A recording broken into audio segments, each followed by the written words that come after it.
आवाज आ रही है सबको?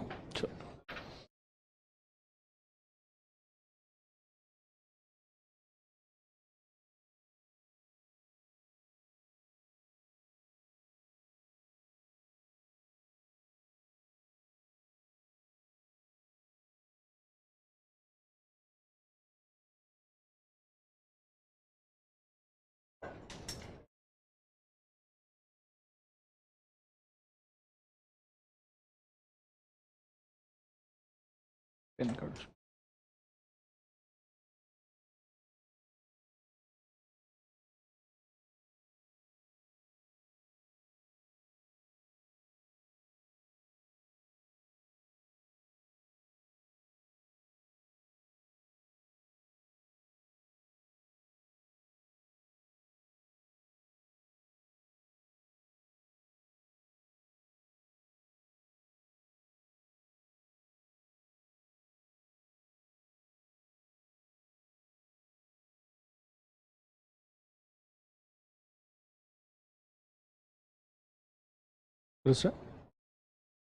ओके चलो, हर हर महादेव मित्रों।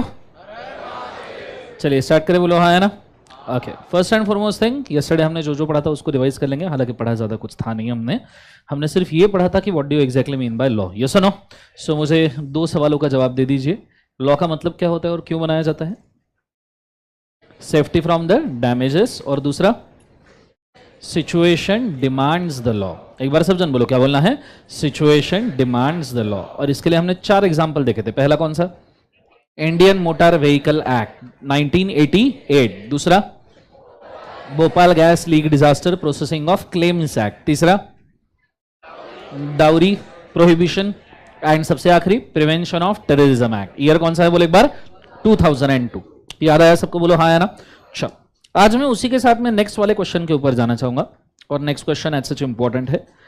कल हमने पहला फैक्टर देखा था कि भाई साहब हम लॉ क्यों बनाते हैं, that is for the purpose of safety from damages.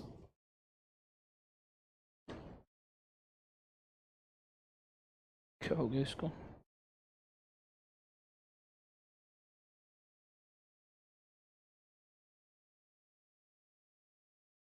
हे मां शक्ति।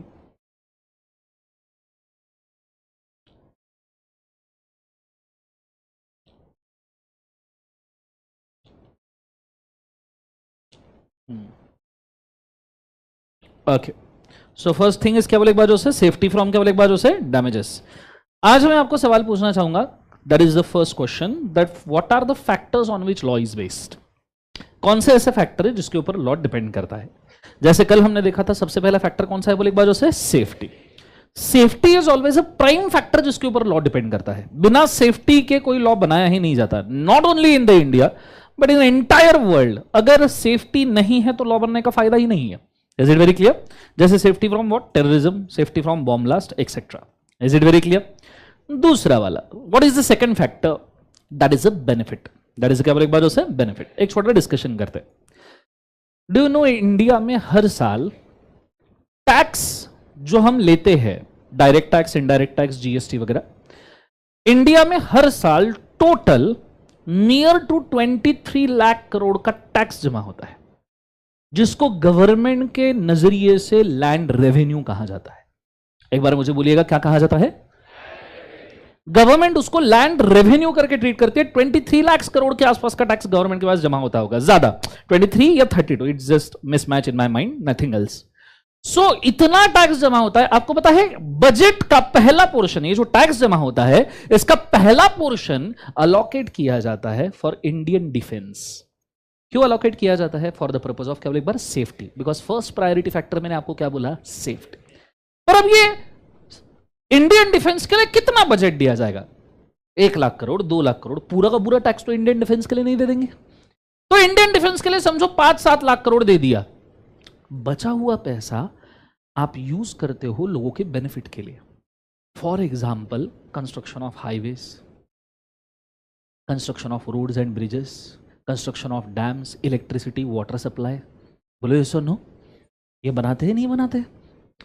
आप बोलोगे कि सर पर हम जब हाईवे पे जाते हैं तो हम टोल टैक्स देते हैं, उससे हाईवे बनता है। But let me tell you, let me clarify you, जो सिटी के अंदर आप हाईवेज के ऊपर या सिटी के अंदर रोड के ऊपर आप घूमते हो, उसके लिए आप कोई टैक्स देते हो?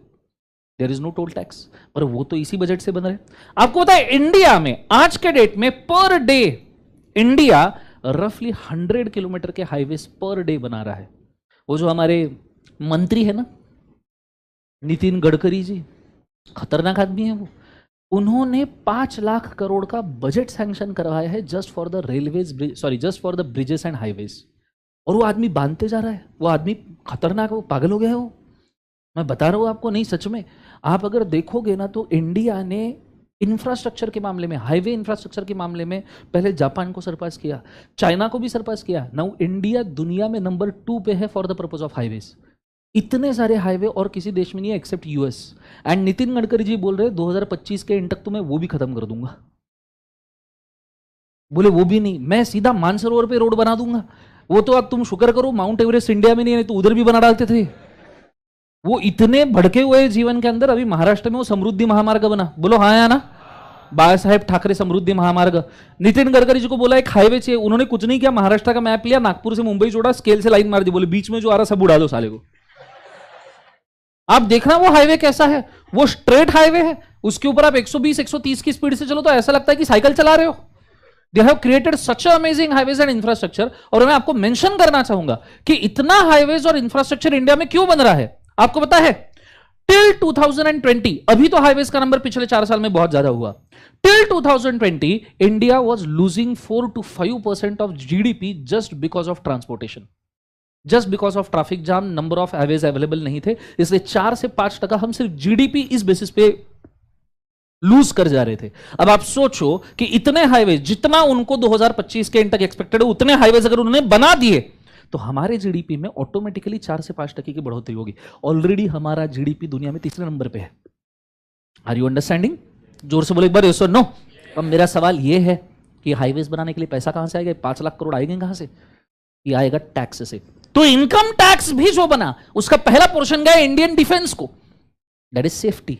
पर दूसरा पोर्शन कहां जा रहा है? बेनिफिट्स।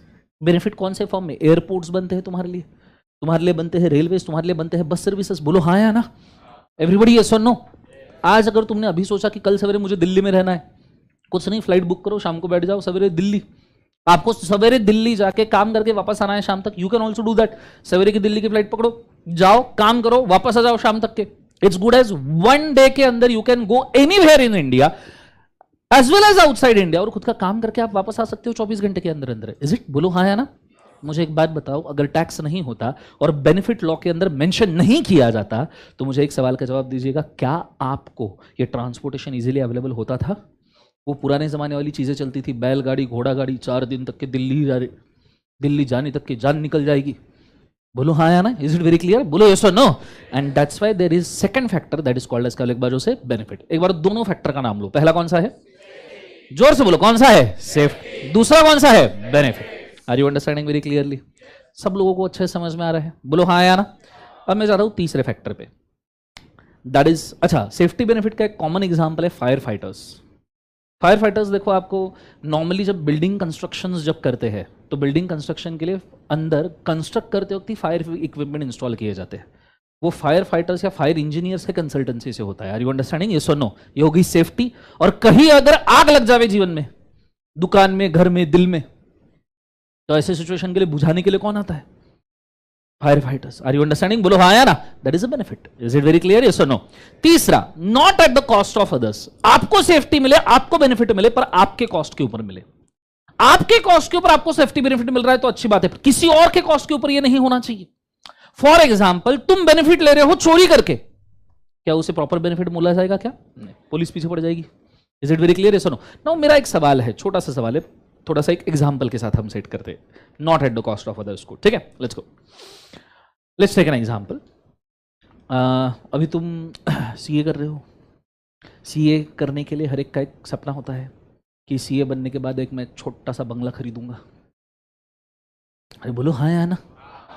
फिर एक छोटी सी गाड़ी खरीदूंगा। बोलो यस और नो। अब समझो, लेट्स से मैडम नाम बोलो, इकरा। सो इकरा मैडम ने सीए कंप्लीट कर दिया और सीए कंप्लीट करने के बाद उन्होंने एक छोटा सा बंगला लिया, 15-20 BHK,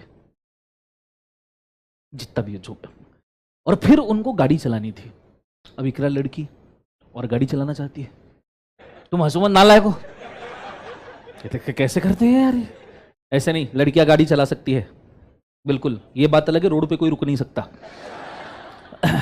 so let me tell you, ऐसा कुछ नहीं है, वुमन इक्वालिटी। मेरे को इस पर से एक जोक याद आया, सुनना चाहोगे?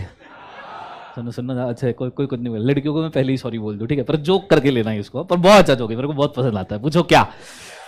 एक दिन ना एक दोस्त हॉस्पिटल में एडमिटेड रहता है, पूरा भर्ती, फ्रैक्चर्ड फुल। उसका बेस्ट फ्रेंड उसको मिलने जाता है। उसका बेस्ट फ्रेंड बोलता है क्यों रे, क्या हो गया? कुछ नहीं यार, लड़की ने आके गाड़ी ठोक दी। बोले लड़की ने आके गाड़ी ठोक दी? ऐसे कैसे? तू रास्ते पे क्यों चल रहा था? ऐसे इधर उधर देखना चाहिए था, तेरे को पता है जब लड़की के हाथ में गाड़ी आ जाए बाजू में नहीं घूमना चाहिए। बोले नहीं यार, मैं तो रास्ते पे नहीं चल रहा था। तो क्या बोले, फुटपाथ के ऊपर था? बोले नहीं यार, मैं फुटपाथ पे भी नहीं था। कहां? बोले मैं बगीचे में खड़ा था।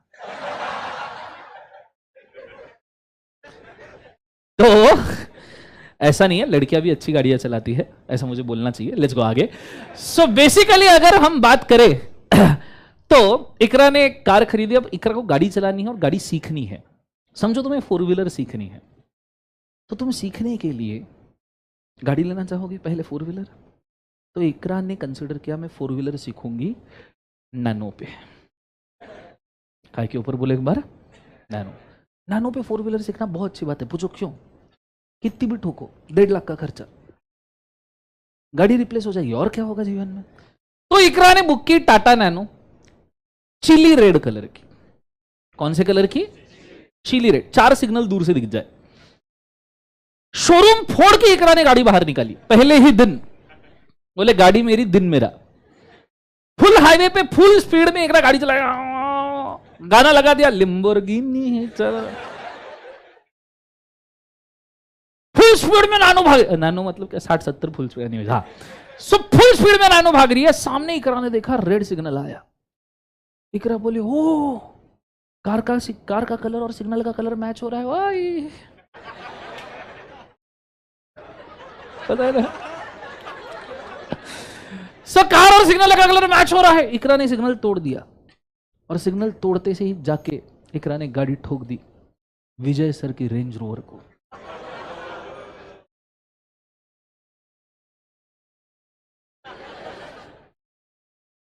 आपको पता है रेंज रोवर का टायर विथ इट्स एक्सेल, जिसमें वो फिट होता है, यह आता है 1.5-2 लाख का, जिसके अंदर पूरी की पूरी नैनो आ जाएगी। इकरा ने पूरा ठोक दिया, सामने से बोनेट वोनेट ढक। विजय सर गाड़ी से नीचे उतर के गुस्से गुस्से में, इकरा अंदर ही बैठी था। अरे सर बुलाया, ये क्या कर दिया जीवन में, गाड़ी ठोक दी तूने? नहीं सर, वो कलर मैच है। विजय सर बोले निकाल 2 लाख रुपए। इकरा ने अंदर से चाबी बाहर निकाली, सर नैनो रख लो। बोलो आया ना। मुझे एक बात बताओ, इकरा ने गाने बजा रही थी, इकरा को मजा आ रहा था, benefit of Iqra. Full speed में गाड़ी चला थी, इकरा का बेनिफिट। गाड़ी सीख रही थी, इकरा का बेनिफिट। विंडोज नीचे करके रखी होगी, लेट द एयर फोर्स कम इन, इकरा का बेनिफिट। बोलो हाँ है ना। सिग्नल तोड़ के खामियाजा किसको भुगतना पड़ा? This is a benefit at the cost of other. That's why signal follow करना चाहिए। Are you understanding what I am trying to say? अब ऐसा किसी लॉ में लिखा नहीं होता। See this is assumed factor, every law it is assume factor, कि आपको सेफ्टी मिले, आपको बेनिफिट मिले, पर आपके कॉस्ट पे मिले। ऐसे किसी लॉ में फर्स्ट लाइन लिखा नहीं होता कि this law gives a benefit at your cost only. It is assumed कि लॉ ने अगर बेनिफिट बांटने की कोशिश की है तो it is at the cost of person और group of persons. Is it very clear guys? जोर से बोलो एक बार, सुनो। इसलिए सेफ्टी मिले, बेनिफिट मिले, but not at the cost of others मिले, आपके कॉस्ट पे मिले। एक बार तीनों फैक्टर के जोरदार नाम लेना। पहला कौन सा है? अबे जोरदार। दूसरा कौन सा है? तीसरा कौन सा है? Not at the cost of other. और चौथा फैक्टर मैं मेंशन कर रहा हूं, फोर्थ फैक्टर का नाम है इथिक्स। मैं अब यहां एक सवाल पूछना चाहूंगा, what is ethics? Anyone raise your hand and tell me. Yes, morals. Okay, पहले मैं मेंशन कर दूं, इथिक्स और मॉरल्स में फर्क होता है। कैसे? तो मैं एक छोटा सा एग्जांपल दे दूं। आपके घर पे रूल होगा रात को 9 के अंदर घर के अंदर,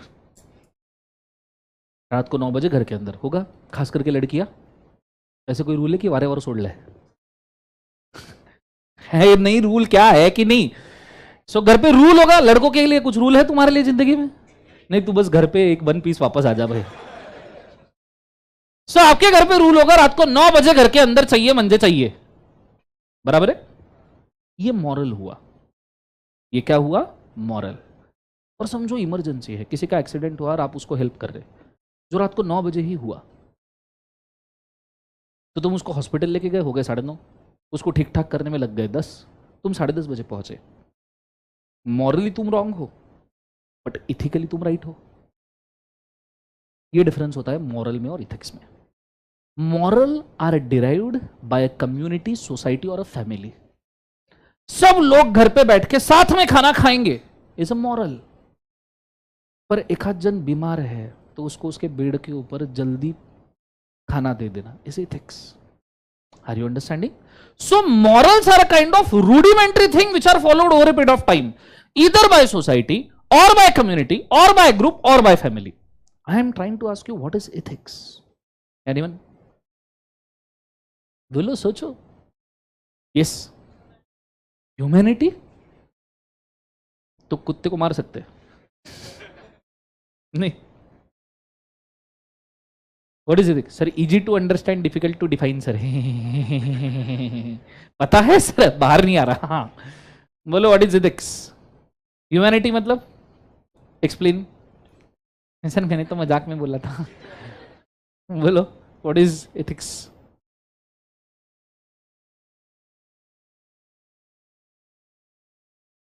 how should you behave in a society is ethics? How should you behave in general? For example, तुम लोग पब में गए, फाउंडेशन का रिजल्ट आया पास, कोई खुशी नहीं है जिंदगी के अंदर?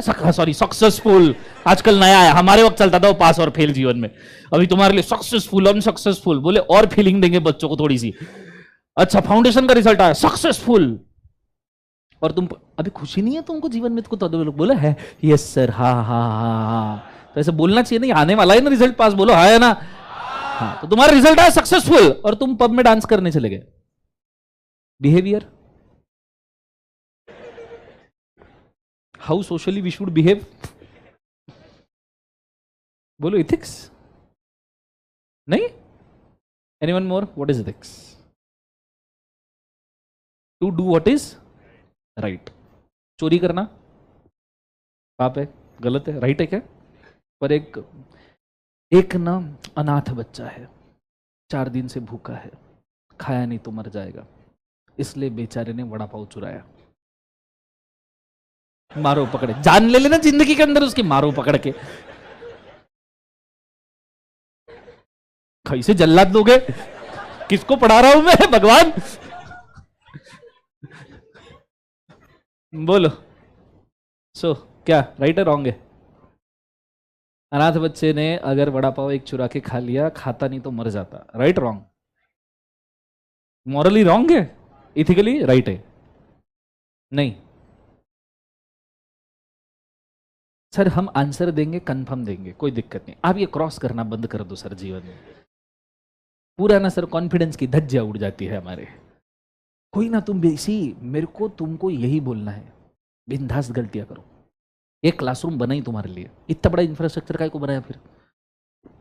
तुमको रिकॉर्डेड लेक्चर दे देते, ये सुनना है, यही सुनना है, game over.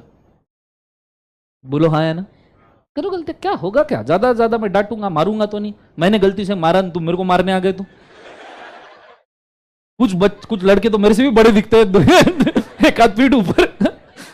So tell me, ज्यादा ज्यादा क्या होगा? 2-4 लोग हंसेंगे, it's okay. To be a fool for a second is always good to be a fool for a life time.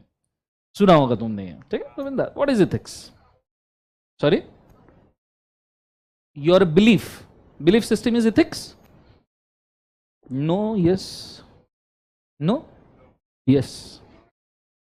Belief system is ethics और not? Belief system is not. चलो मैं इसके लिए एक एग्जांपल देता हूं। आपको पता है हिटलर ने डिक्टेटरशिप किया था पूरी दुनिया के ऊपर, मुसोलिनी ने डिक्टेटरशिप किया था। आपको पता है हिटलर ने और मुसोलिनी ने लोगों को कंट्रोल करने के लिए भगवत गीता, बाइबल और कुरान जैसा एक ग्रंथ बनाया था उनकी कम्युनिटी के लिए।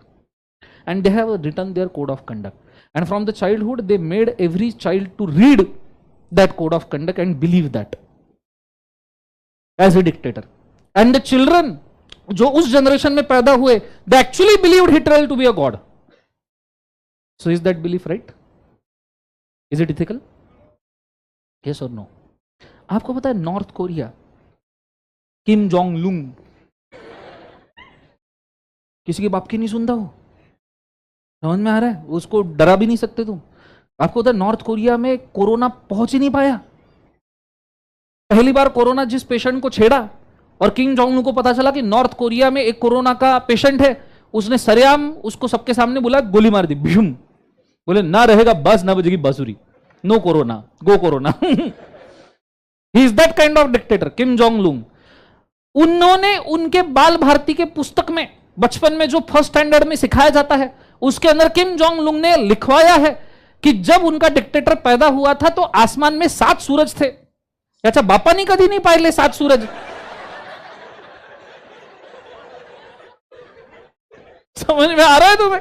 7 सूरज आसमान में, सीरियसली। एंड देयर चिल्ड्रन, वो बच्चे till they get some kind of maturity in their life, they believe that there are 7 suns.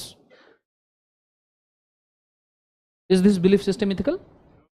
Belief system तो आपके circumstances से डिसाइड होता है। बोलो हाँ है ना? And what is ethics? Yes. Good actions expected from the society is ethics. Society ने कुछ अच्छे काम करना is ethics or not? हाँ, अरे बोलो हाँ या ना? तुमने इतना कंफ्यूज कर दिए है सर अभी। Good actions are by society, is it ethics और इट इज कंपैशन? उल्टा तो मैं अगर society, for example there is orphanage और मैंने ऑर्फनेज को डोनेशन दिया, ठीक है, वेदर इट इज इथिक्स और it is just compassion? Ethically तो ये बनता है कि वो बच्चों को खुद का मेहनत करके खुद का कुछ कमाना चाहिए, खुद की लाइफ सिक्योर करनी चाहिए, that is ethical. If someone giving them donation, that is a compassion. So good activities for the society bound to be ethical. हमेशा I doubt so. So what is ethics? हाँ? ईमानदारी ethics होता है? Is it ईमानदारी is ethics? जोर से बोलो। ईमानदारी का बेस्ट एग्जांपल बताओ आपको, बताओ। हमारा ना वॉर हुआ था 1947 के बाद में पाकिस्तान से, जब मोहम्मद जिन्ना ने इंडिया में कश्मीर को ऑक्यूपाई करने के लिए खुद की फोर्सेस भेजी थी। जब मोहम्मद जिन्ना ने फोर्सेस भेजी, पंडित जवाहरलाल नेहरू ने इधर से फोर्सेस भेजी, बट पंडित जवाहरलाल नेहरू ईमानदारी से यह सोचने में लग गए कि यहां बहुत सारा नरसंहार होगा और अब जम्मू कश्मीर के लोगों को भी पूछना चाहिए कि उनको किसका पार्ट बनना है। तो ईमानदारी में पंडित जवाहरलाल नेहरू जी चले गए यूनाइटेड नेशन में, और यूनाइटेड नेशन ने क्या किया? जम्मू कश्मीर के 2 पार्ट कर दिए, Pak occupied Kashmir, China occupied Kashmir, साथ में इंडिया ऑक्यूपाइड कश्मीर। ईमानदारी का नतीजा। Is it ethical? वो तो ये भी फेल हो गया ईमानदारी। So what is ethics? जी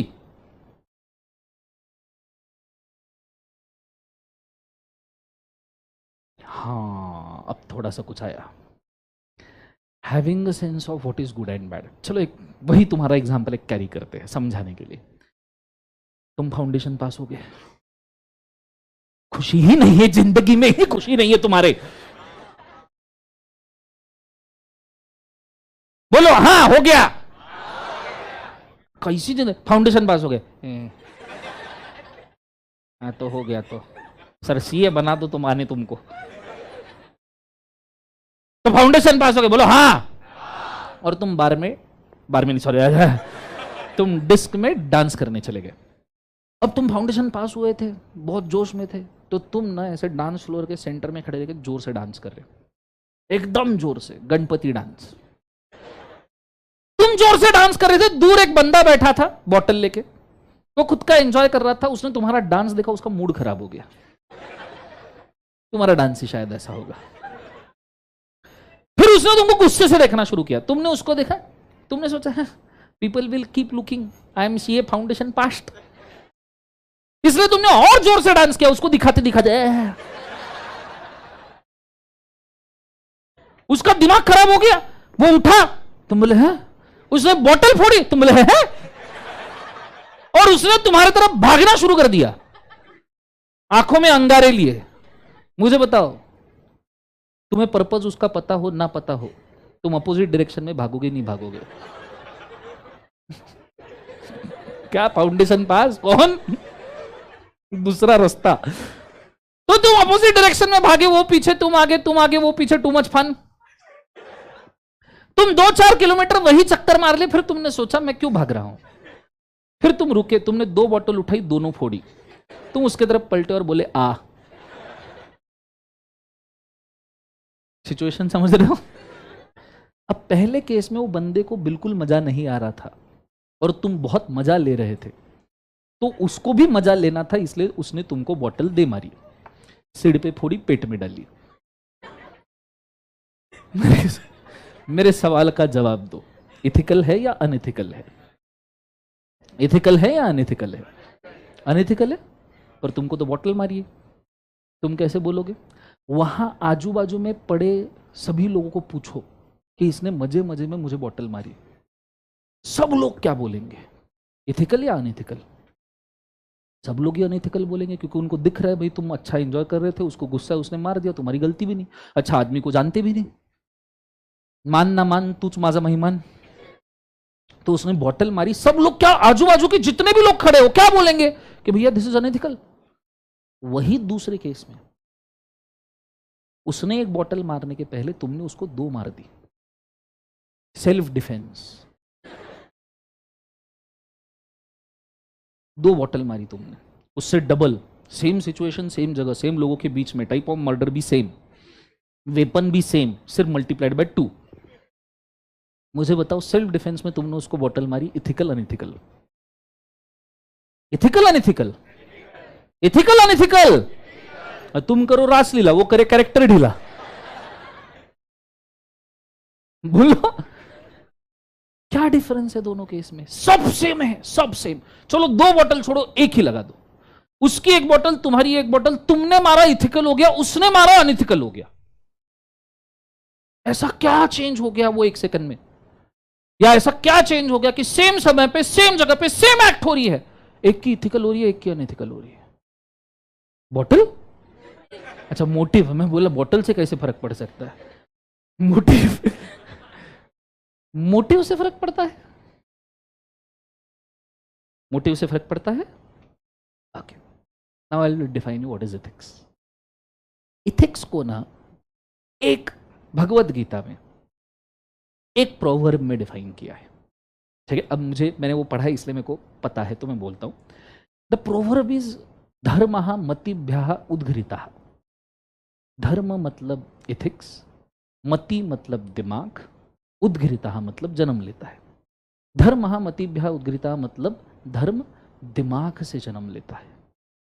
दिमाग से जन्म लेता है क्या? Is this sentence sufficient? नहीं।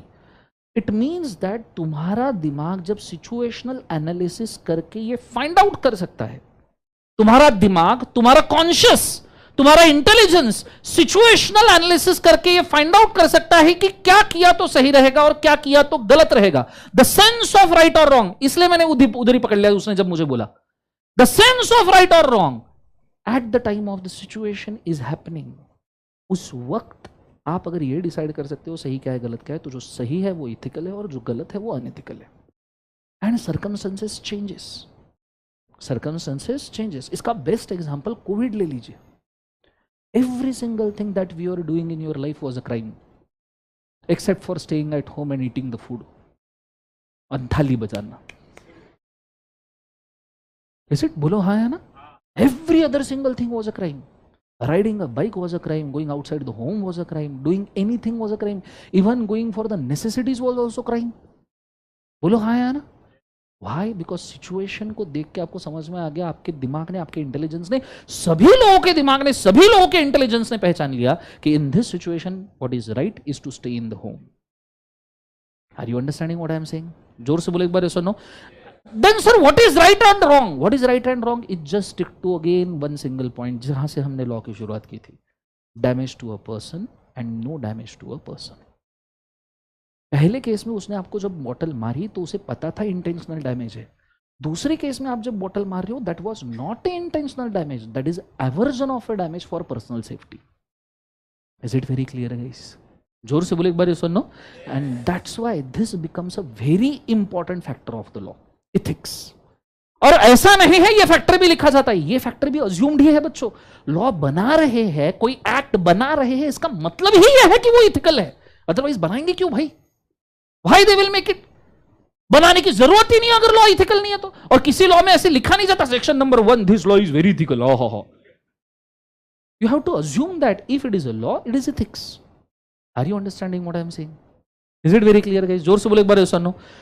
तो इससे हम समझ क्या सकते हैं? 4 फैक्टर्स से what we can learn, what we can read is कि सेफ्टी और बेनिफिट तो हमको, सेफ्टी एंड बेनिफिट तो हमको लॉ में लिखना पड़ता है। It's needs to be written in the law, ये लॉ में लिखना जरूरी है, but not at the cost of other. And ethics are always assumed in the law, are always केवल एक बार assumed in the law. Law बनाया है इसका मतलब यह है सेफ्टी बेनिफिट किसी और के कॉस्ट पे नहीं है। लॉ बनाया है इसका मतलब यह है कि ये इथिकल स्टांस चल रहा है। Is it very clear? Are you understanding? जोर से बोले एक बार, ये सुनो। सबको समझ में आ रहा है मैं क्या कह रहा हूं? ये सुनो। तो मुझे एक बार चारों फैक्टर के नाम बोलो। पहला, दूसरा, तीसरा, not at the cost of other, चौथा ethics. Is it very clear guys? सबको आइडिया क्लियर है पक्का? अच्छा, कौन से 2 लिखने पड़ते हैं? Safety and benefit. ये लॉ में लिखना पड़ेगा ना, आप कैसे सेफ्टी दे रहे हो। प्रिवेंशन ऑफ टेररिज्म एक्टिविटी के अंदर आपको लिखना पड़ेगा कि how will you keep the Indian public safe, how you will avoid the terrorist activities. बोलो हाँ या ना? आपको बेनिफिट लिखना पड़ेगा कि प्रिवेंशन ऑफ टेररिज्म एक्टिविटीज के अंदर क्या बेनिफिट दिया जा रहा है, इनकम टैक्स में क्या बेनिफिट दिया, पर not at the cost of other and ethics ये लिखने की जरूरत नहीं है। Is it very clear? चलो नीचे सवाल लिखिएगा सब लोग। रजिस्टर्स बनाए? कितने बोले थे मैंने? दोनों बनाए? 200 पेज का और 100 पेज का? No sir, yes sir. कौन सा रजिस्टर है? अरे बोलो रे। आधे लोग तो अभी भी किसी और बुक के अंदर कुछ तो भी लिख रहे हैं पेज पलट के लास्ट पेज पे ना। देखो मैं एक चीज मस्त बोलता हूं, सुनना चाहोगे 1 मिनट के लिए?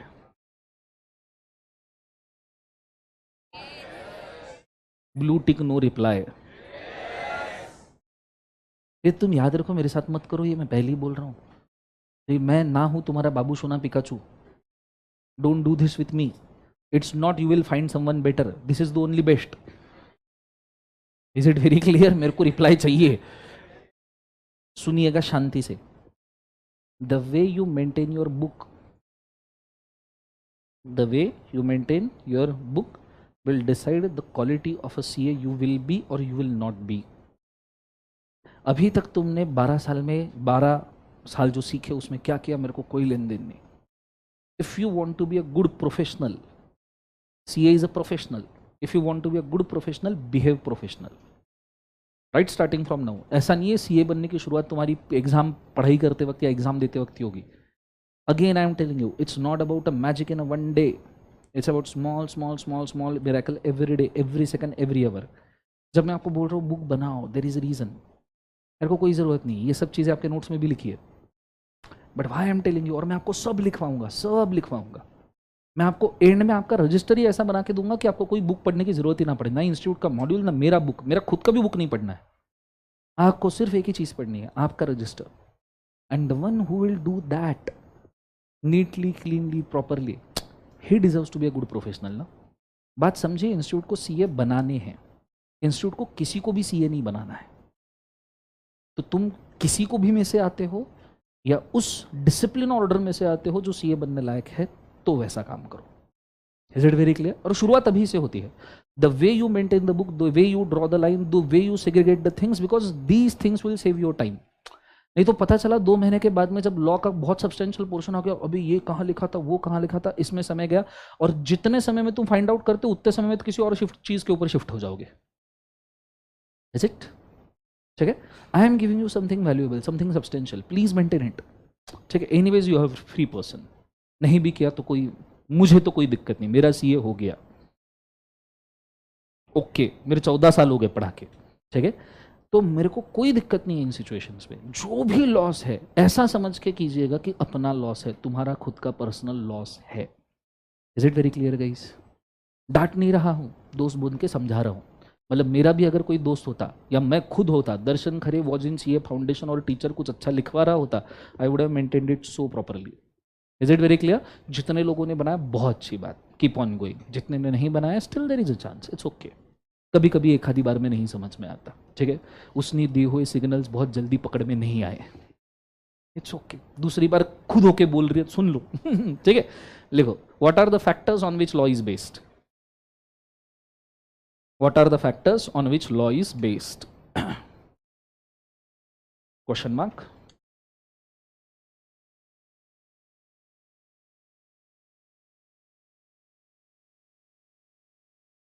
What are the factors on which law is based? Question mark. नीचे 1 2 3 4 करके इनको लिख लीजिए।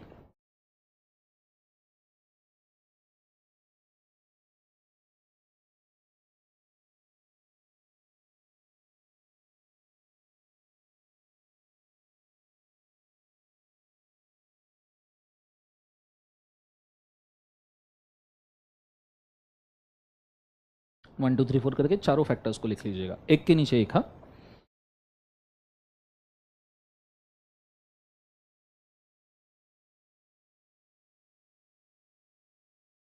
ठीक है, चारों फैक्टर्स लिख लिए, सिर्फ नाम लिखिए प्लीज। उसके बाद में पहले दो फैक्टर्स को करली ब्रैकेट कीजिए जैसे मैंने किया है, लाइक दिस।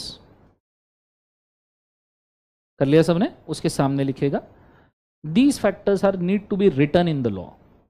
पहले दो फैक्टर्स के सामने, सेफ्टी बेनिफिट के सामने, these factors are need to be written in the law.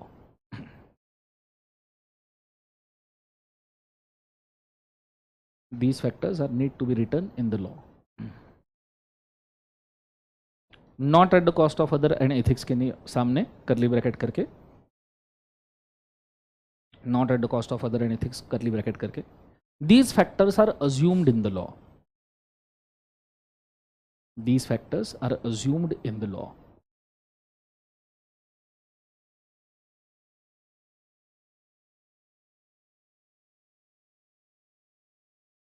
Full stop.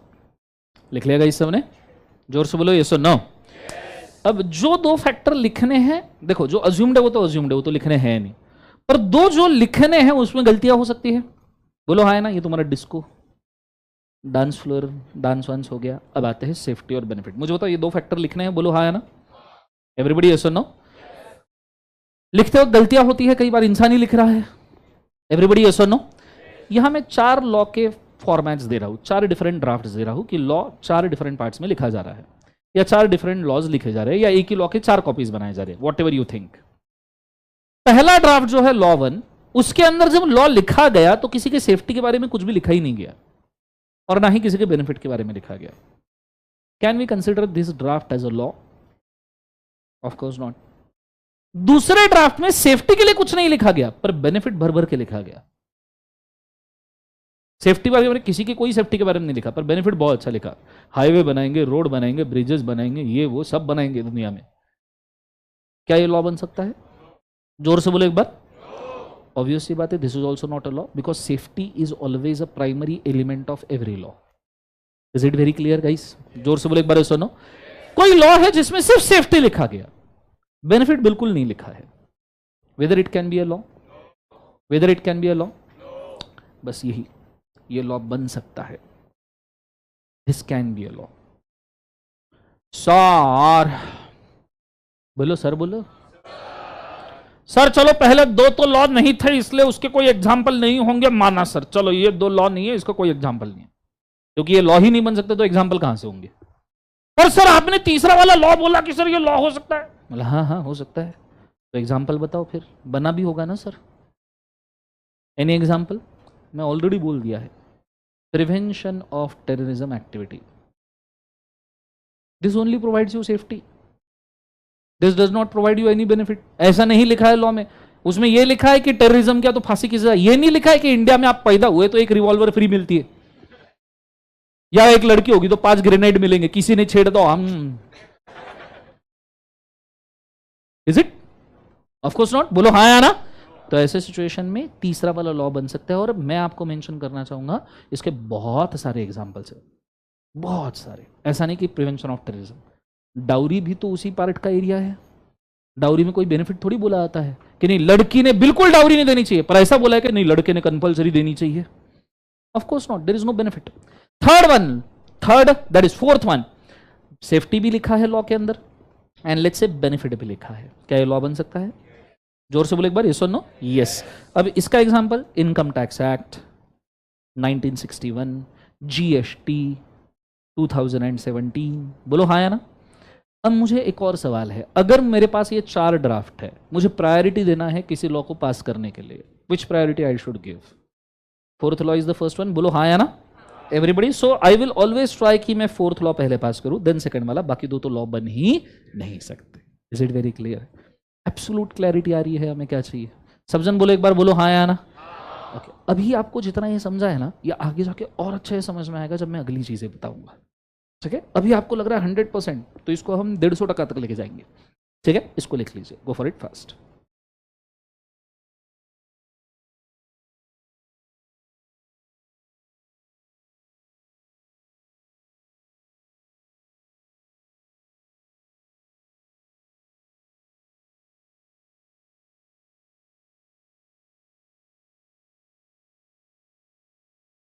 Live stream में सबको समझ में आ रहा है क्या? Please comment.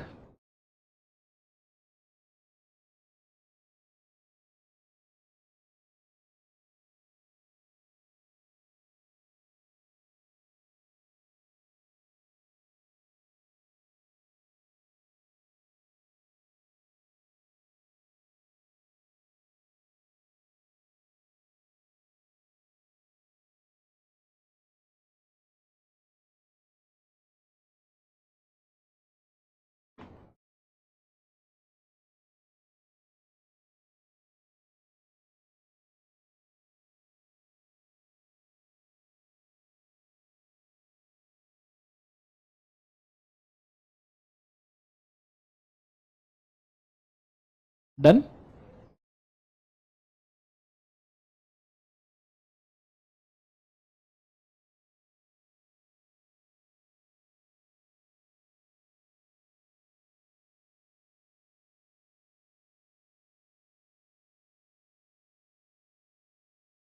चलो हो गया गाइस सबका? एवरीबडी यस और नो? सो ये हमारा डिस्कशन हो गया, what are the factors on which law is based. एक बार फिनिशिंग टच के लिए मुझे बोल दीजिए कितने फैक्टर्स है? 4। सबसे पहला कौन सा? सेफ्टी। दूसरा कौन सा? तीसरा not at the cost of others. And चौथा कौन सा? एथिक्स। कौन से दो लिखने हैं? Safety, benefit. कौन से दो अज्यूम्ड है? Not at the cost of other and ethics. अब हम एक बहुत भयंकर सवाल पे जा रहे हैं, और सवाल है, रुको, the question is how law is passed in India. देखो लॉ क्या है समझ गए, कौन से फैक्टर के ऊपर डिपेंड है वो भी समझ गए। अब जरूरत है पता चलने की ना लॉ बनाते कैसे हैं। तो can anyone tell me how law is made? Anyone? It is passed by parliament. Parliament में सबने पास करना है। बोथ द हाउसेस, कौन कौन से हाउसेस? लोकसभा, राज्यसभा। खत्म? नहीं, फिर प्रेसिडेंट अप्रूवल लगता है। और मुझे अगर महाराष्ट्र स्टेट का लॉ पास करना है तो, जैसे महाराष्ट्र में गुटखा बैन करना है, तो इसको पार्लियामेंट में लेके चल जाऊं? क्यों नहीं, तुम्ही तो बोला अभी ऐसा नहीं चलना ना। जी मैम बोलिए।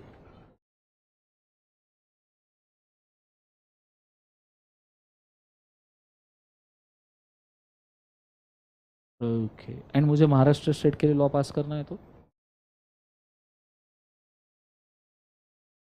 मेंबर ऑफ लोकसभा में जाएगा। आपको पता है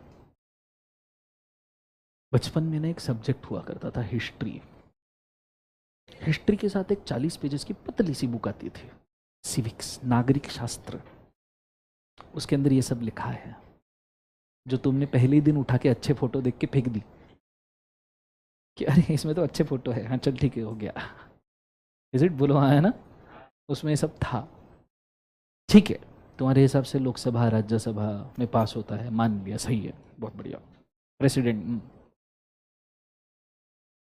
पर इन तक के पहले लॉ पहुंचाना पड़ेगा ना, उनको सपना थोड़ी आएगा रे। ऐसा है कि लोकसभा वाले से भगवान एक दे दे, हाँ ऑब्वियसली बोलो हाँ है ना, लॉ पहुंचाना पड़ेगा, वो भी तो कोई प्रोसेस है। अच्छा कोई भी उठा के लॉ बना देंगे क्या? कल जाके सभी लोकसभा वालों ने एक रेजोल्यूशन ने एक लॉ पास कर लिया, लीगलाइजेशन ऑफ करप्शन एक्ट 2025 चलेगा? तुमने तो बोला लोकसभा राज्यसभा और सब रेडी है पास करने के लिए। पूछो उधर कि लीगलाइजेशन ऑफ करप्शन एक्ट कौन कौन रेडी है, सब टेबल बजा बजा के रेडी है, स्पीकर भी बोलेगा मैं वोट करता करके, तो क्या पास कर दे? नहीं, क्यों? वाई? कल जाके प्रधानमंत्री जी ने लीगलाइजेशन ऑफ डिक्टेटरशिप एक्ट पास कर दिया, पूरे बीजेपी के मेंबर, हाँ यस चलेगा, चलेगा। वैसे फर्दर में let me tell you, dictator का मतलब भी नहीं पता अभी तक किसी को। हाँ, डिक्टेटर किम जोंग लुंग जैसा होता है कि जो डिक्टेटर वर्ब बोलने के पहली गोली मार दे। समझ में आ रहा है सबको? हाँ है ना? इट जस्ट कल ही मैंने बोला मैं किसी भी पार्टी पे भरोसा नहीं करता, मैं सबको वोट करता हूं, ठीक है? सो कल जाके ये लॉ पास किया, चलेगा? नहीं बोलो तो कैसे पहुंचेगा, कैसे उनके पास? अब थोड़ा सा टेक्निकल डिस्कशन है। लेट मी टेल यू, आज का सेशन और कल का सेशन पॉसिबली तुम्हारे लाइफ में पॉलिटिकल सिनारियो समझने के लिए एंड इंडिया का पूरा स्ट्रक्चर समझने के लिए one of the best sessions हो सकते हैं, अगर तुम ध्यान दो तो। मैं आपको मेंशन करना चाहूंगा कि अगर आप लॉ पास करने की प्रोसेस सीख गए, you bound to understand what is Indian political system, और अगर आप इंडियन पॉलिटिकल सिस्टम समझ गए, you are bound to understand what is law system. Because simple सा इक्वेशन है, देश को चलाते हैं पॉलिटिकल पार्टीज जो जीतते हैं, और देश को चलाने के लिए लगता है law. Is it very clear? So if A is equal to B, B is equal to C, then A is equal to B is equal to C. तो ये हो ही नहीं सकता कि मैं पॉलिटिकल सिस्टम को बाजू में रखूं और लॉ पढ़ाऊं, और ये भी नहीं हो सकता कि मैं लॉ को बाजू में रखूं और सिर्फ पॉलिटिकल सिस्टम को पढ़ाऊं। ये एक कॉइन के दो पहलू है, आपको चित मिलेगी तो पट दिखनी पड़ेगी, और आपको पट मिलेगी तो चीत भी देखनी पड़ेगी। Is it very clear? सबको समझ में आ रहा है मैं क्या कह रहा हूं? तो ड्यूरिंग आज का और कल का सेशन कुछ पॉलिटिकल डिस्कशंस हो सकते हैं, so don't take it personally, मैं सबको गालियां दूंगा, don't worry. But just understand, this is just for the purpose of understanding how the India works. Is it very clear guys? जोर से बोलो एक बार ये सुनो। थोड़ा सा जाते हैं 75 साल पहले, 1947 15 अगस्त को हमें मिल गई थी आजादी। डाउट है तुमको जीवन में? बचपन में कैसे चॉकलेट खा के वापस आ गए थे क्या? अरे कैसी मिली, क्या मिली पता है ना? 15 अगस्त पता है ना? 15 अगस्त को तुम चॉकलेट खा के वापस आते थे। एक और दिन ऐसा होता था जिस दिन चॉकलेट खा के वापस आते थे, और तुम्हें जिंदगी में पता ही नहीं है दिन क्यों बनाया जाता है। दैट इज 26 जनवरी। कौन सा डे है? Republic day. मतलब कॉन्स्टिट्यूशन बना नहीं बना, एग्जीक्यूट हुआ नहीं हुआ, हुआ मतलब क्या हुआ?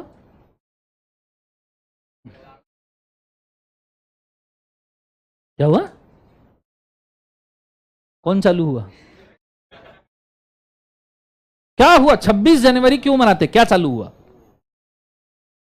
कॉन्स्टिट्यूशन वर्किंग कंडीशन में आया कि उसके पहले काम नहीं कर सकता था क्या? उसके लिए ब्रिटिश चल रहा था। मैंने तो सुना 15 अगस्त को चले गए हमको छोड़ के। ब्रिटिश के लॉ उसके पहले चल रहे थे, अभी भी तो चल रहे हैं।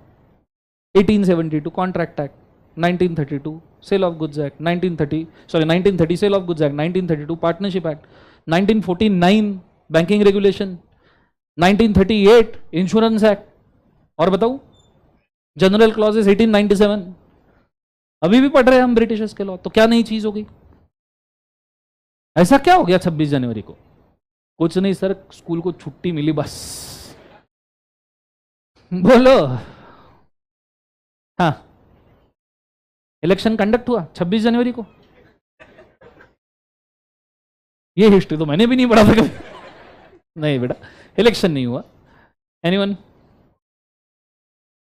कॉन्स्टिट्यूशन को फॉलो करना स्टार्ट किया तो 47 से 50 में हम क्या कर रहे थे?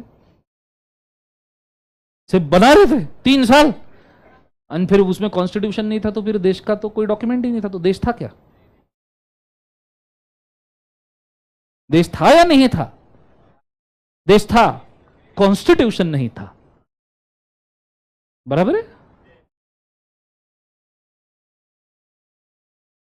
इंडियन कॉन्स्टिट्यूशन को फॉलो करना शुरू किया 26 जनवरी से। कंफर्म? सोच लो। चलो ठीक है, मान लिया 26 जनवरी से इंडियन कॉन्स्टिट्यूशन को फॉलो करना शुरू कर दिया। बट द क्वेश्चन इज 47 से 50 तक क्या क्या फॉलो कर रहे थे ब्रिटिशर्स को? अब वो बे चले गए बे, 47 में वो चले गए सब छोड़ छाड़ के। तो ये ऐसा नहीं हो सकता कि तुमने ब्रिटिशर्स को भगा दिया और वो नहीं नहीं हम तो तुम्हारी कंट्री मैनेज करने के लिए 3 साल रुकेंगे, ऐसे होगा क्या? Will they stay? No. Then अच्छा, आपको एक मस्त बात बताओ, तुम्हारी जिंदगी का बेस ही हिला दूंगा आज। खत्म। प्रेशर में घर पे जाना कि मैं क्या कर रहा हूं लाइफ में। बताओ एक मस्त बात, पूछो क्या?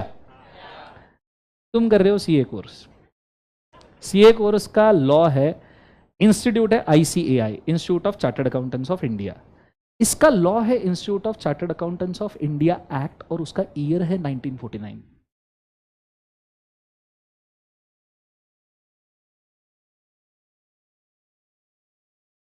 और कॉन्स्टिट्यूशन कब बना?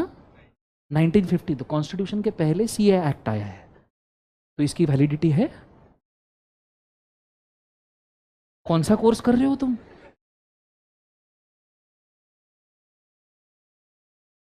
हाँ।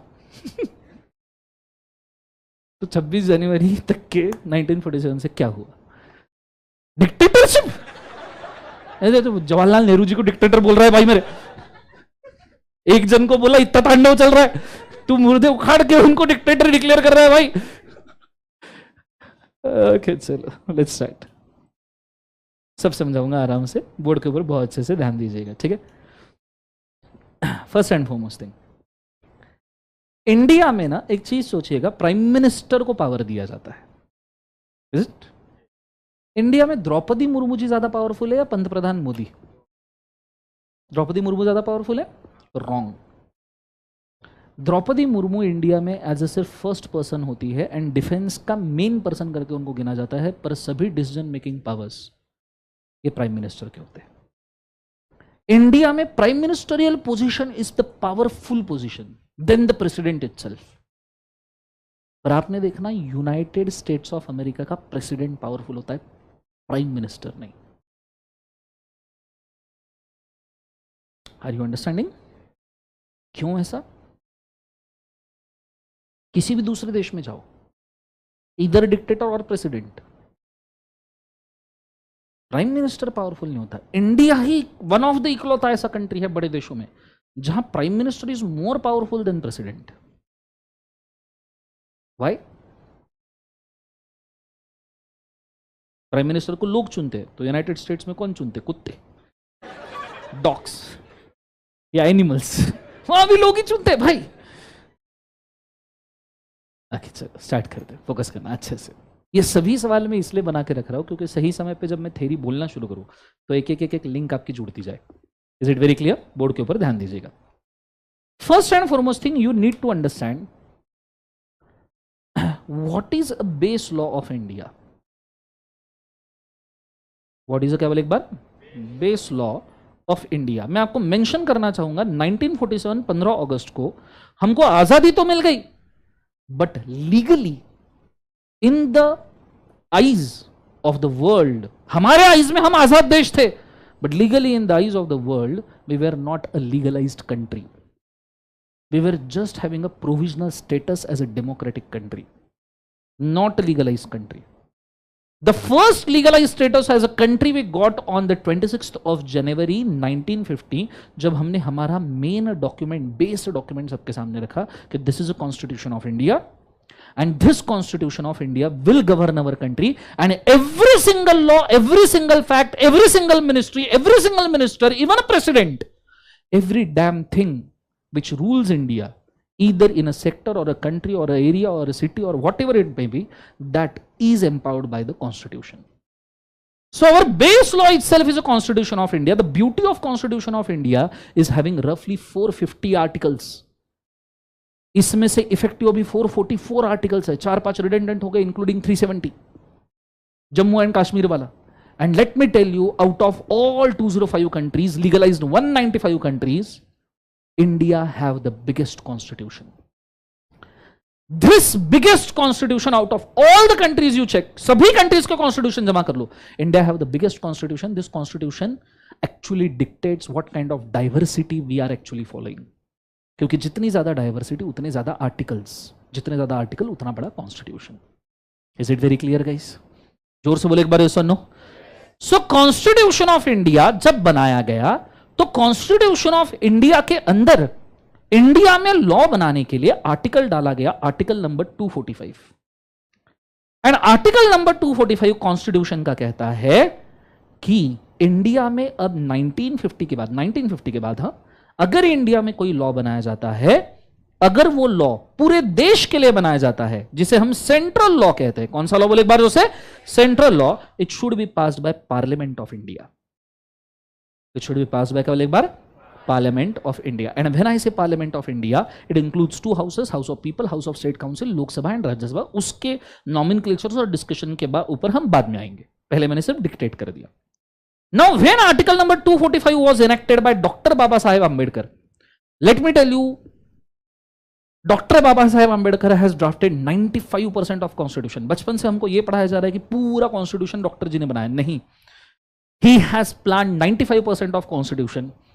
कुछ 5% प्रक्षोभक वाली चीजें जो डिस्कशन करके जम्मू कश्मीर वगैरह के बारे में थी, जो किसी स्टेट को स्पेशल राइट देने की थी, वो डॉक्टर बाबा साहेब आंबेडकर नहीं, वो गोपाल स्वामी अयंगर ने ड्राफ्ट किया है. जो हमने 370 एंड 35A जम्मू कश्मीर लेह लद्दाख से रिगार्डिंग आर्टिकल्स है, वो डॉक्टर बाबा साहेब आंबेडकर ने बनाए नहीं थे. It was actually a meeting of the Gopal Swami Ayyangar, Pandit Jawaharlal Nehru and the king of the Kashmir, that is Hari Singh. ये तीनों ने मिलकर बचे कुछ आर्टिकल्स बनाए हैं for the purpose of Jammu and Kashmir.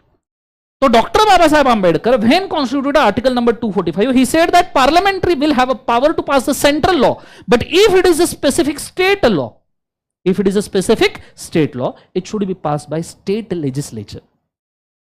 It should be passed by state legislature. अब इसका डिफरेंस आपको इमीडिएटली समझ में नहीं आएगा, तो मैं आपको इसका डिफरेंस इमीडिएट बेसिस पे थोड़ा सा समझाने के लिए बोल दूं.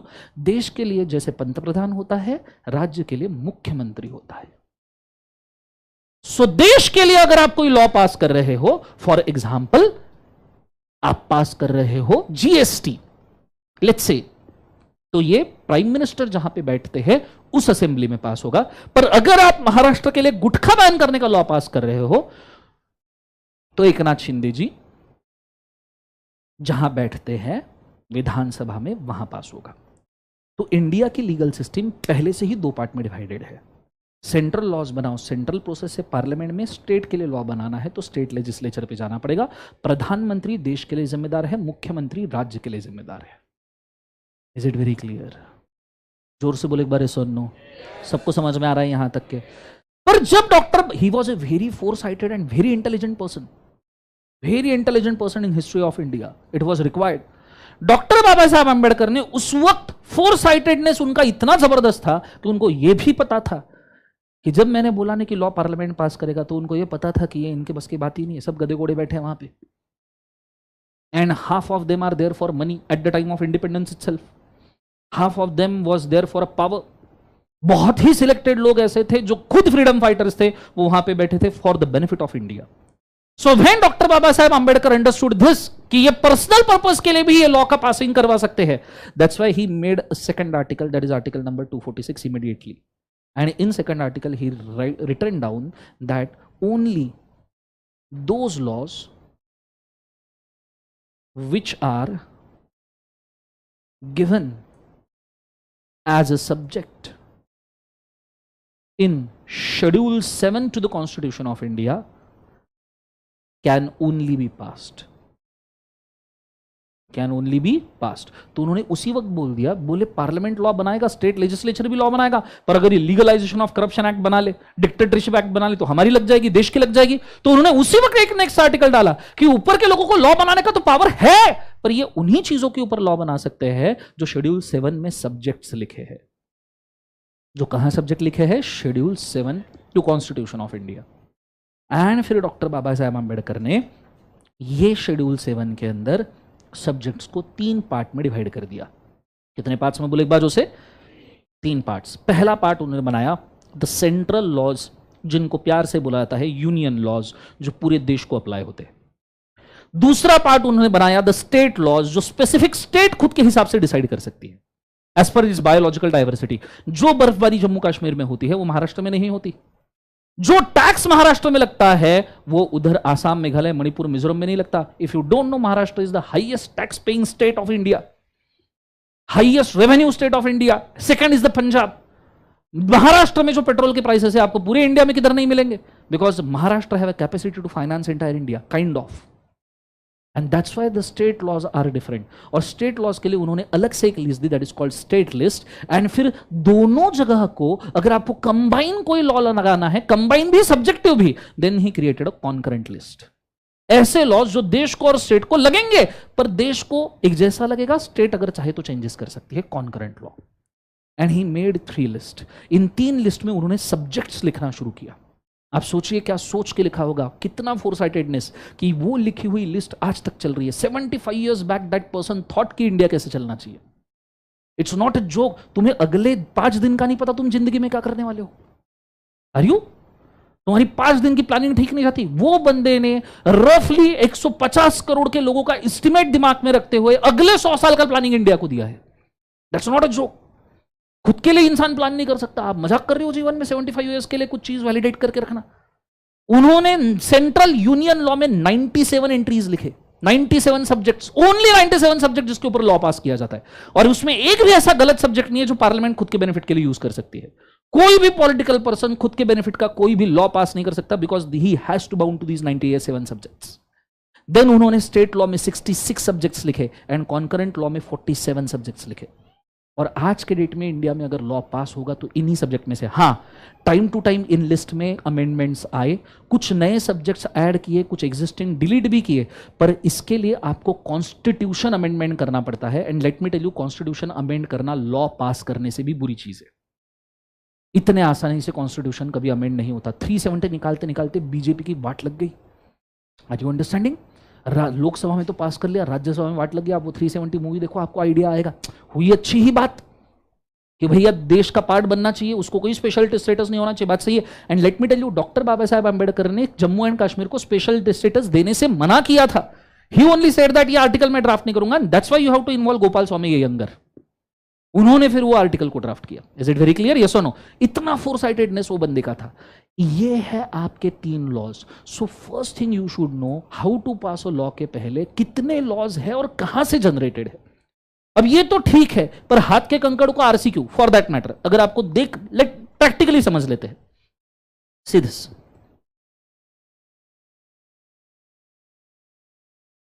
Schedule 7 to constitution of India, article number 246। पहले लिस्ट का नाम क्या लिखा है? जोर से बोलो, पहले लिस्ट का नाम क्या है? और अब आपके ना लिंक लगना शुरू हो जाएंगे एक एक। यूनियन लिस्ट मतलब पूरे देश के लिए बनने वाले लॉस। मैंने आपको क्या कहा था? लॉ बनाने का सबसे पहला पैरामीटर क्या होता है? लॉ बनाने के 4 फैक्टर में से सबसे पहले लॉस के नाम पढ़ के देखिए। Defence, naval, deployment, delimitation of cantonment areas, naval, military, air force, arms, fire arms, atomic energy, industrial, parliament, prevention and detention, diplomatic councillors, foreign affairs, united nations, participation, entering into treaties and agreement with the foreign countries, war, peace, foreign citizenship, naturalization, align enemies, extradition, admission into immigration, pilgrimage। पहले 19 subject सिर्फ safety के हैं। 20th subject से कहीं benefit की बात की जा रही है, पिलग्रिमेज से बेनिफिट की बात की जा रही है। उसके पहले के सब सब्जेक्ट आप देख लीजिए, all the subjects are just for safety. All the subjects are just for, केवल एक बार safety. Are you understanding what I am saying? Everybody is clear? और आप ये पिलग्रिमेज से आगे पढ़ते जाइए. These all are benefits. These all are क्या बोले एक बार से बेनिफिट. अब आप मेरे को बोलोगे सर आप बोल रहे हो मतलब हमारे सिलेबस के सब लॉज यहीं से निकले हैं? बिल्कुल हाँ, बिल्कुल हाँ, 100% हाँ. तो सर बताइए. 43-44 companies act 2013, entry number 43, entry number 44. Companies act इस एंट्री में बना है. लिमिटेड लाइबिलिटी पार्टनरशिप एक्ट तुम्हारे सिलेबस का इस एंट्री में बना है. उसके नीचे आप देखोगे entry number 45 banking regulation act 1949, banking regulation act तुम्हारे ही सिलेबस का. Negotiable instrument act 1881, entry number 46 bills of exchange, cheques and promissory notes. उसके बाद में insurance act 1938, entry number 47, security exchange board of India act, entry number 48, securities contract regulation act, entry number 48, intellectual property rights, entry number 49, standards weights and measures act, entry number 50. कितने गिनाए आपको? Total 97 entries के ऊपर अलग अलग central laws बने हैं. India में आज के डेट में 1040 प्लस लॉज है स्टेट एंड सेंटर के. 1040 plus laws. You will find every one of them here, every single subject. 97 entries किसके? यूनियन लॉज के. देन इमीडिएटली 97 एंट्रीज के बाद स्टेट लिस्ट. आप देखिए स्टेट लिस्ट में भी पहले पैरामीटर्स क्या है? सेफ्टी. पहले पैरामीटर्स क्या है? सेफ्टी. अब आप वो चीजें सोचिए जिसमें स्टेट सेंटर से अलग होता है. क्या स्टेट की पुलिस अलग होती है? बोलो. क्या स्टेट की जेल अलग होती है? स्टेट की ट्रैफिक पुलिस अलग होती है? एजुकेशन सिस्टम अलग होती है? कॉर्पोरेट म्युनिसिपल टैक्सेस अलग होते हैं? You will find every one of them. Police officers, servants, prisoners, local government, public health.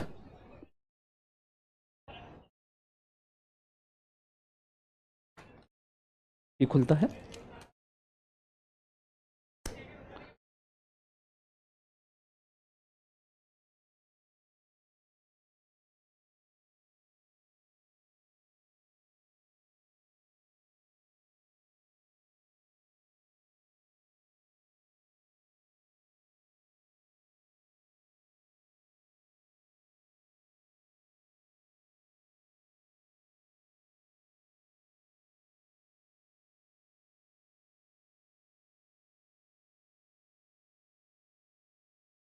Okay, so that is अ कौन सा लिस्ट बोले एक बार? State list. ठीक है, तुम सीरियस मत हो. It's okay. हाँ हाँ हाँ, लेट्स गो.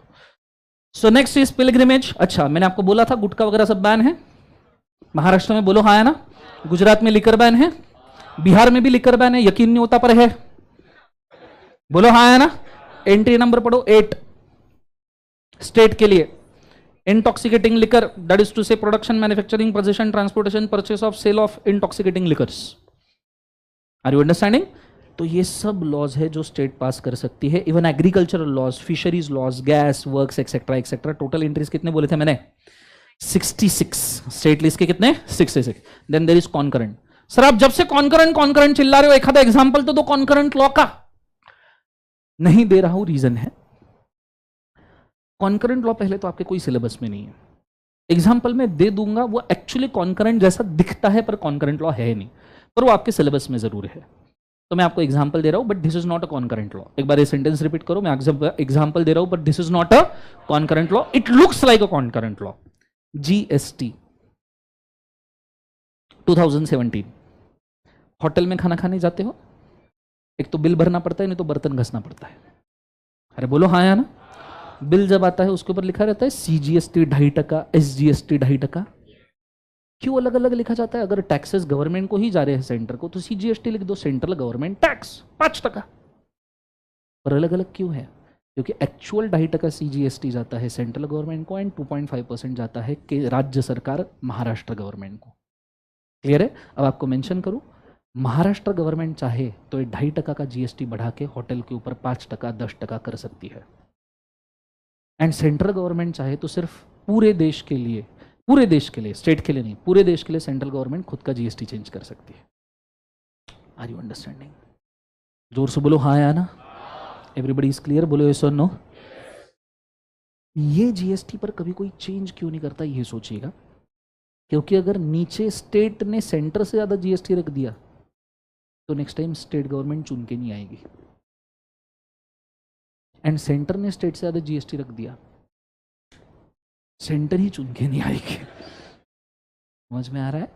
इसलिए कोई बढ़ाता नहीं है, दोनों एक में के इतने टफ कंपटीशन में है कि कोई चेंज करने की कोशिश नहीं करता। Is it very clear? Yes और नो? तो वो एक बिल के ऊपर समझ में आ सकता है कि इंडिया में दो टाइप की सरकारें चल रही है। Is it very clear? पर जीएसटी एक कॉन्करेंट लॉ है क्या? नहीं, मैंने सिर्फ एग्जांपल दिया। जीएसटी वैसे कॉन्करेंट लॉ की कैटेगरी का है, पर जीएसटी के लिए कॉन्स्टिट्यूशन में एक सेपरेट प्रावधान है and because of that it cannot be a concurrent law. Is it very clear? Yes और नो? जब आप जीएसटी पढ़ोगे इंटर में तो आपको इसके बारे में डिस्कशन मिलेंगे, don't worry. Is it very clear? मैंने बेस बना के छोड़ दिया। नेक्स्ट वन, तो कॉन्करेंट लॉ में अलग अलग लॉज आएंगे। टोटल एंट्रीज मैंने कितने बोले थे, बोले एक बार जो से 47। And this is the preliminary process to pass before the law. अभी तक हमने how to pass a law को छुआ तक नहीं है। हम सिर्फ ये देख रहे हैं कि पार्लियामेंट तक के लॉ पहुंचने के चांसेस कितने हैं। Is it very clear? और कौन से टाइप के लॉज वहां तक जा सकते हैं, यहां तक समझ में आ रहा है? जोर से बोले एक बार, यस और नो? बहुत बढ़िया। अब मैं जो चार्ट दे रहा हूं इसको लिख लीजिए, go for it fast.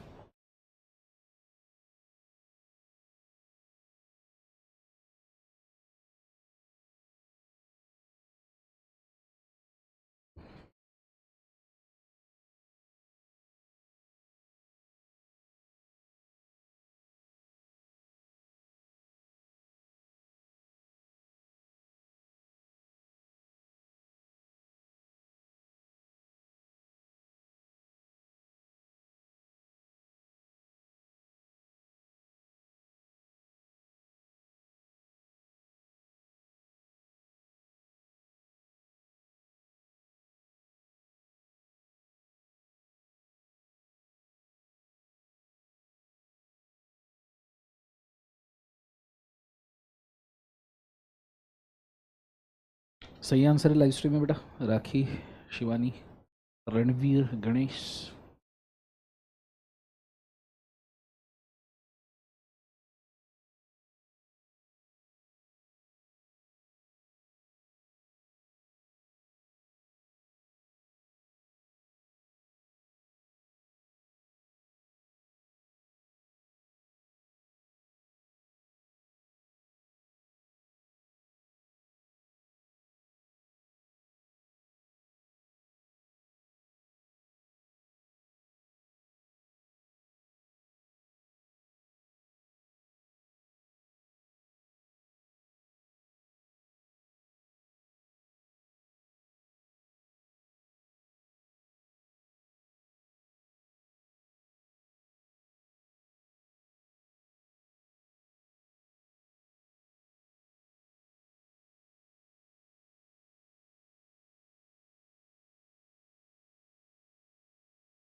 Thank you so much बेटा। Lucas, creative life. कैसे कैसे आईडी बनाते हैं?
लिख लिया सबने?